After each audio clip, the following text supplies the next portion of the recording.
Uma das maiores tretas da carreira de Michael Jackson, sem sombra de dúvida, foi entre Sony Music e ele.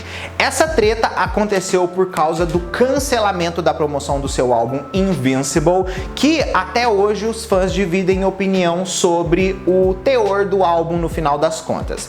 A gente vai entender o que rolou, vamos conhecer essa timeline completa, vamos discutir algumas curiosidades sobre a treta e entender tudo que levou Michael Jackson a protestar em público com plaquinha e a porra toda contra Tommy Mottola, o CEO da gravadora. Antes da gente começar, é o seguinte, se você não é inscrito aqui no canal, por favor, se inscreve e vem fazer parte da nossa comunidade. Aqui eu falo de música pop e de outros assuntos relacionados e vai ser incrível ter você aqui com a gente. Eu também lancei recentemente a loja oficial de camisetas aqui do canal e tem várias estampas lá inspiradas por Michael Jackson. Inclusive essa que eu tô usando inspirada pela era History, vocês conseguem encontrar lá, mas tem outras diversas estampas que eu tenho certeza que você vai amar. O link tá fixado aqui no topo dos comentários, assim como também na descrição do vídeo.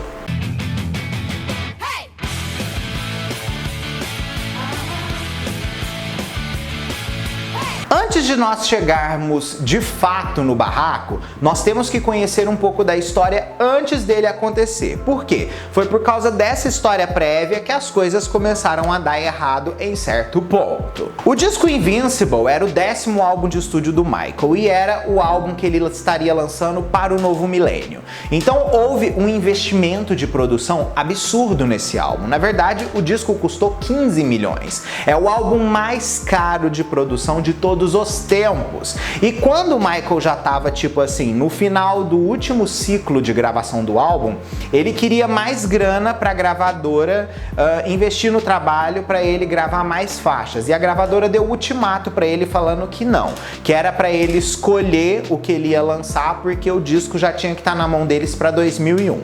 O Michael ficou meio incomodado com isso, mas ele acabou fazendo o que a gravadora queria. Ele entrega o disco Invincible. E assim, para os fãs, o Invincible tem dois lados. Ele é um álbum muito à frente do seu tempo, pelo aspecto de misturar toda essa energia mais futurista, musicalmente falando, mas também muita gente acredita que ele poderia ser melhor se o Michael tivesse tido mais chance de produzir coisas depois de 2001. Então, assim, rola essa divisão de opiniões.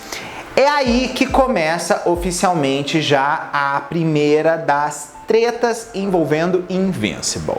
Uma das primeiras coisas que rolou já nessa era foi o fato do Michael Jackson querer que a primeira música de trabalho do disco fosse a faixa Unbreakable. A gravadora não deixou ele lançar essa música e optaram por colocar You Rock My World como a faixa principal de trabalho do disco. Michael não chiou e deixou rolar. Tanto que, tipo assim, a música foi enviada para o rádio antes mesmo de ser oficialmente lançada como single. Muita gente interpreta isso já como uma manobra tipo de forçar a barra da gravadora com o Michael para ele ser obrigado a promover aquele trabalho ali. E no final das contas foi uma escolha bem melhor, né, gente? Eu acredito que Unbreakable não teria tido o impacto que o Rock My World teve.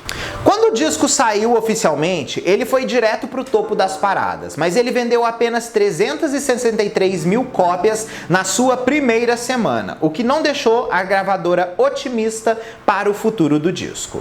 A Sony esperava que o álbum fosse vender na primeira semana em torno de 2 milhões de cópias e internacionalmente 3 milhões de cópias. O álbum conseguiu vender bem a longo prazo, mas eles queriam que o primeiro impacto do disco fosse bom, mas o disco não teve o que eles esperavam no primeiro momento. Isso fez com que eles ficassem com o nariz um pouco torto já para o começo daquela era se desenvolver. Naquela época, Tommy Mottola, que era o presidente da gravadora, afirmou que a recusa do Michael Jackson em fortalecer uma turnê promocional para o novo álbum, não só dentro dos Estados Unidos, como internacionalmente, foi o fato que teria condenado o disco ao flop.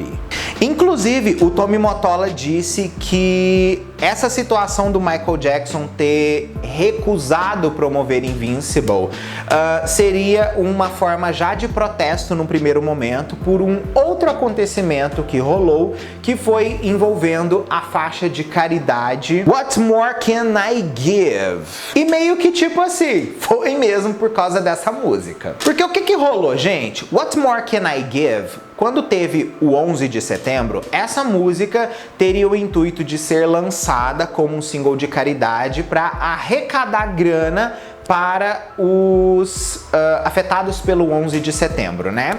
E o single podia arrecadar em torno de 50 milhões de dólares. E ele teria a participação, tipo assim, de uma porrada de artistas diferentes. Inclusive, o Michael até divulgou a lista desses artistas aí na época, que iam participar da faixa e tal. Só que como a música estava muito próxima do lançamento de Invincible, a gravadora não quis lançar essa música naquele momento. E o Michael queria que essa música fosse inclusa na divulgação do álbum Invincible. Só que a gravadora deu uma resposta para ele que eu até entendi o lado da gravadora, que foi o seguinte: nós vamos vender milhões com essa gravação, mas nenhum desses milhões vai ser de fato para nós. Então, assim, como ia ser um single de caridade, o dinheiro ia para outro lugar.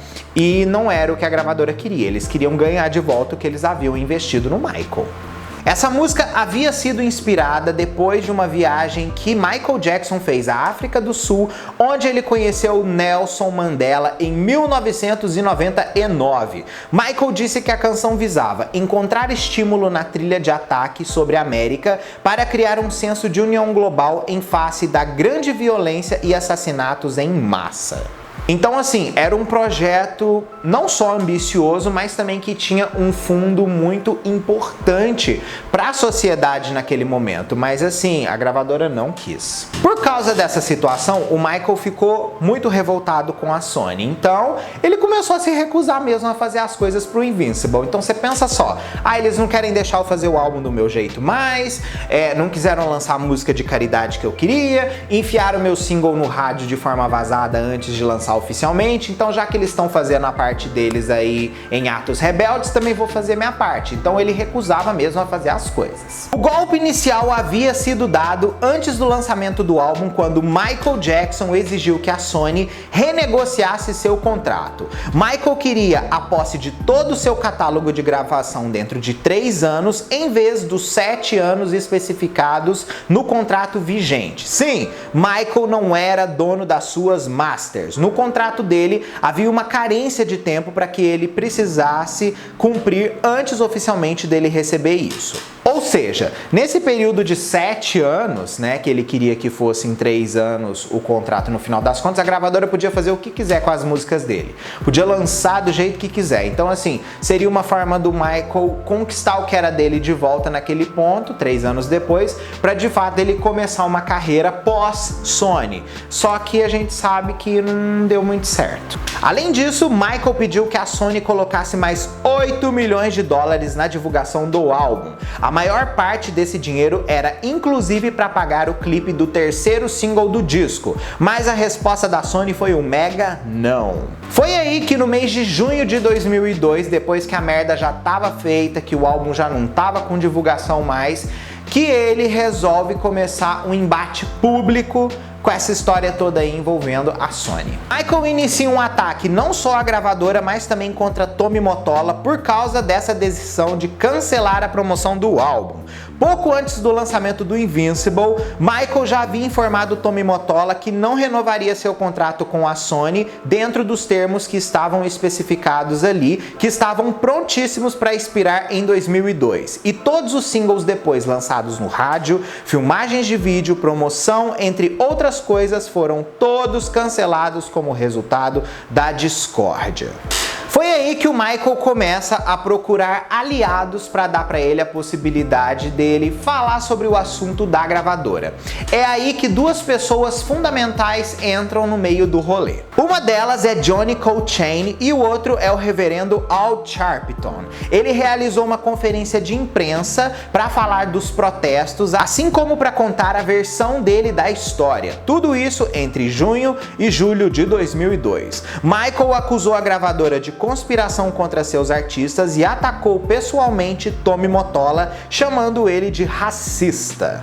Os fãs entraram na do Michael e no dia 15 de junho eles fizeram um super protesto lá em Londres e o Michael aparece junto com os fãs levantando a plaquinha de Sony Sucks. É simplesmente um ato pop incrível. No mesmo dia, Michael Jackson foi à festa Killer Thriller, que aconteceu em MGM9 no The Equinox at Leicester Square, juntamente com mais de 2.200 fãs, e soltou aquela famosa frase eternizada na cultura pop: Tommy Mottola is the devil. Ele também aproveitou para contar um pouco da história de Tommy Mottola e Mariah Carey, mais em específico num episódio onde o Tommy havia acabado com Mariah e a Mariah veio correndo até o Michael. E assim, Tommy Mottola e Mariah Carey, gente, já é figurinha batida aqui no canal. Comentamos várias vezes em como esse homem foi um câncer nas costas de um rato na vida da Mariah, né? Esse homem fudeu com o emocional dela. E assim, Michael confirmou todo esse rolê. No final das contas, o que aconteceu? Em 2003, Tommy Mottola se demite da Sony, sai de cena e não dá simplesmente em nada, gente. Todos os protestos, a porra toda, não levou a lugar nenhum. Nada, literalmente a era Invincible morreu. E o Michael Jackson, depois disso, gente, simplesmente não conseguiu lançar nada. Muita gente, inclusive, acusa a Sony de ter boicotado todas as chances que o Michael teve depois de lançar qualquer tipo de produto musical nos anos seguintes. E assim, eu realmente acredito que possa ser verdade, porque a quantidade de coisa que ele fez e a impossibilidade que ele teve de lançar aquilo foi muito na nossa cara. E tipo assim, as pessoas talvez não lembram tanto porque a mídia não falava tanto de Michael Jackson naquele ponto, mas as diversas tentativas de lançar alguma coisa existiram e nunca foi pra frente. Bom, essa daí é a timeline envolvendo essa treta da Sony Music com o Michael Jackson e eu quero saber de vocês agora. O que vocês acham dessa história toda? Vocês acham que isso daí é conspiração? Que isso daí tem mais nuances do que a gente acredita? Você acha que o Michael Jackson estava certo? Você acha que o Michael Jackson, tipo, recebeu de volta o que ele plantou de não ter divulgado também na parte dele o álbum? Comenta tudo aqui que eu quero saber o que você acha, beleza? Ó, um beijo e a gente se vê no próximo vídeo nosso. Aí, tchau!